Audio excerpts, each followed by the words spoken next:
Coucou la team, j'espère que vous allez bien. Aujourd'hui, nouvelle vidéo sur tout ce que j'ai lu depuis un petit moment.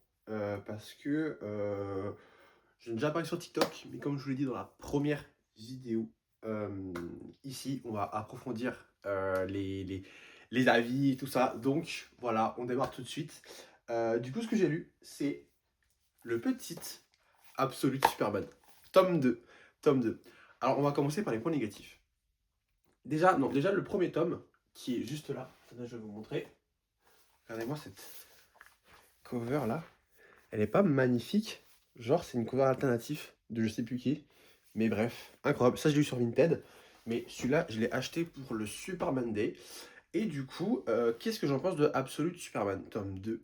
Alors, déjà, on va commencer par les points négatifs. C'est que les méchants sont un peu boring.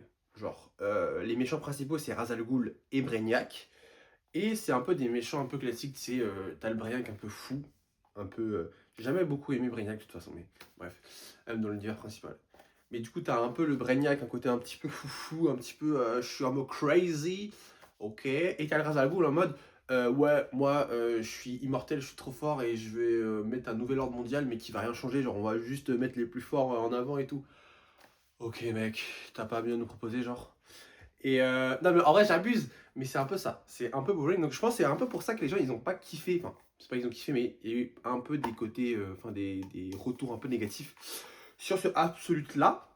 Donc voilà, mais pour les points positifs, c'est que ce Superman c'est un putain de gaucho, genre vraiment le mec il est contre le capitalisme, il est contre toute forme de discrimination, de soumission des gens pauvres en fait, et c'est pour ça qu'il est contre Lazarus du coup, l'entreprise de Ra's al Ghul qui exploite des millions de personnes à travers le monde, quoi. Du coup, voilà. Il y a une réflexion que je me suis faite, c'est que dans les trois premiers absolus, tu sais, t'as le Batman qui est en mode, oui, moi, je vais reforger ma ville avec des méchants extrêmement balèzes, des Bane qui font 15 mètres de haut, des trucs comme ça. Donc on est vraiment sur de la bagarre pure. T'as Wonder Woman qui est en mode je suis issu de l'enfer, les dieux m'ont banni de Themyscira et tout, elle est là, elle défend les gens et tout, et là, t'as Superman qui dit Eh, le capitalisme, les capitalistes, elle est tous et elle est tous. Voilà. Mais franchement, et les autres absolutes aussi, je vais vous montrer. Du coup, vous avez Green Lantern qui est un peu le côté un peu en mode. C'est le plus. Comment dire? Green Lantern, c'est un peu le vilain petit canard des absolutes. Parce que c'est celui qui change le plus, qui a le plus de différence avec le Green Lantern de base.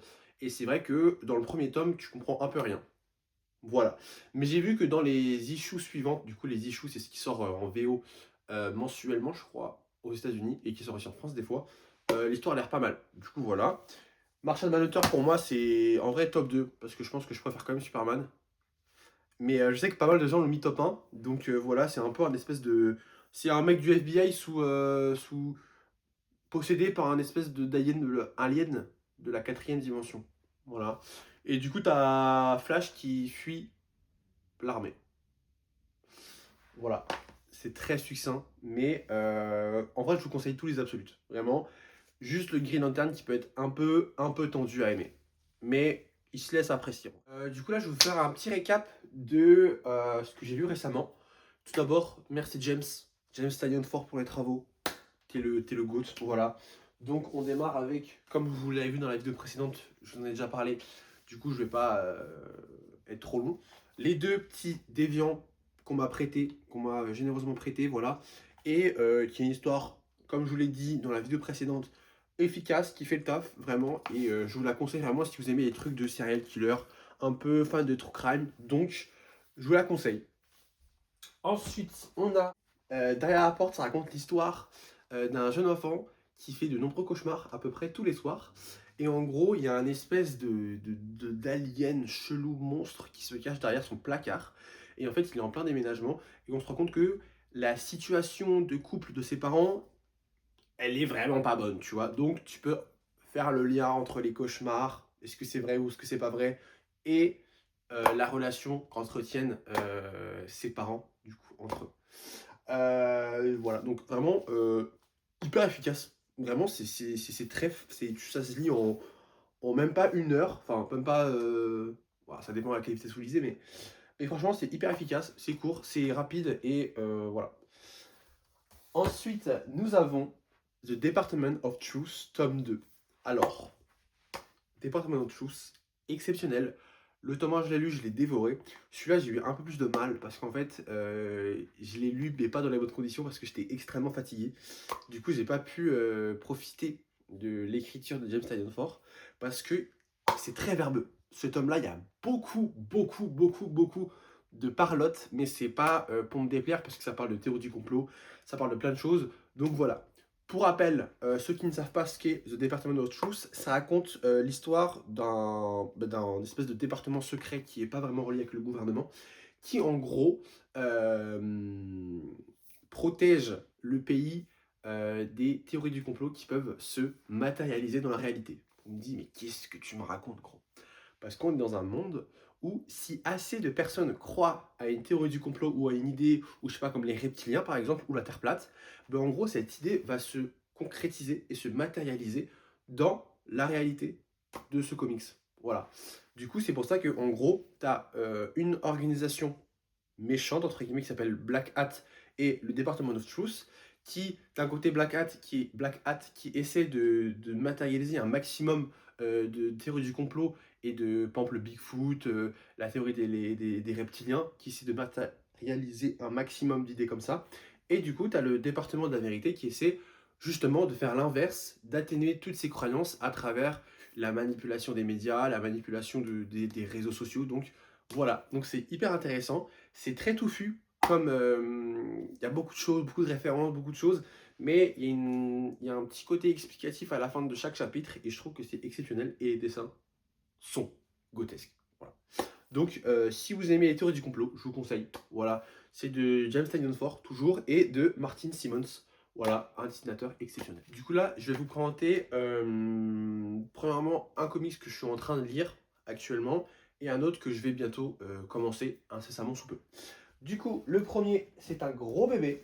C'est l'omnibus, oui, c'est l'omnibus Annihilation. Voilà, un événement très important dans le côté cosmique de l'univers Marvel. Et en gros, ça raconte l'histoire d'une vague d'annihilation, donc Annihilus, qui est un être issu de la zone négative, qu'on voit souvent dans le lore des 4 Fantastiques, et qui en gros, là, va venir dans notre dimension et commencer à envahir toute la galaxie.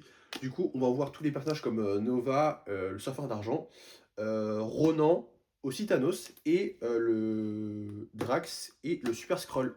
Et en gros, comme je vais vous montrer, là en gros, c'est ça, on le voit dans chaque omnibus Marvel, ils font un récap de toutes les issues qu'on a dans l'omnibus. Et du coup, on commence par Nova, ensuite Surfer d'argent, Ronan, Super Skrull. Et moi, j'en suis au Super Skrull, issue numéro 2 sur 4. Voilà. Du coup, qu'est-ce que j'en pense pour l'instant? Franchement, l'événement est fou. Il y a c'est une échelle immense. C'est vraiment l'échelle de l'univers Marvel, j'ai l'impression. Et vraiment, c'est incroyable. Franchement, le récit sur Nova, grotesque. Surfer d'argent, trop bien. Ronan, enfin, c'est quand ça commence à partir de Ronan, je suis en mode, bon, un peu genre relou. Même les dessins, je sais pas, mon délire, tu vois. Vous voyez, on se tutoie, on se tutoie, on se tutoie. Donc voilà. Mais c'est vraiment un événement que je conseille parce que l'échelle est folle. Même si les événements sur Ronan et Super Scroll n'ont pas l'air dingo.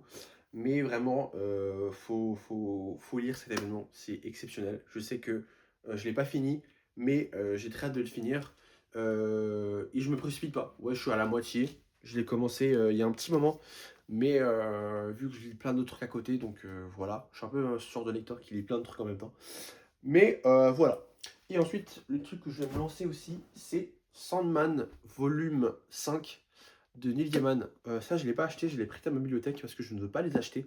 Parce que si vous ne savez pas, l'auteur de Sandman, Neil Gaiman, qui est un des piliers du comics, je veux dire du comics américain, a été accusé en 2025, début 2025 ou fin 2024, par 12 femmes d'agression sexuelle et de trafic d'êtres humains. Ouais. Donc, c'est pas un auteur que je porte dans mon cœur, voilà. Donc, j'ai pas trop envie d'acheter ces bouquins. Ceux qui les achètent, il n'y a aucun souci. Vraiment, je vais pas vous. Enfin, je suis pas en mode ah, t'as acheté ça et tout, non, non. Parce que ce serait hypocrite, parce que moi je le lis. Donc ce serait un peu hypocrite. Si je voulais vraiment aller jusqu'au bout, je le lirais pas. Mais je sais que c'est quelque chose qui est assez important, malgré tout, dans l'univers des comics.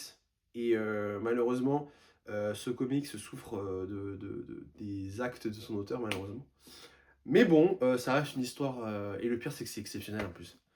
C'est que c'est vraiment fou. Là, je vais commencer le tome 5. Le tome 4, c'était une lecture, mais folle, quoi.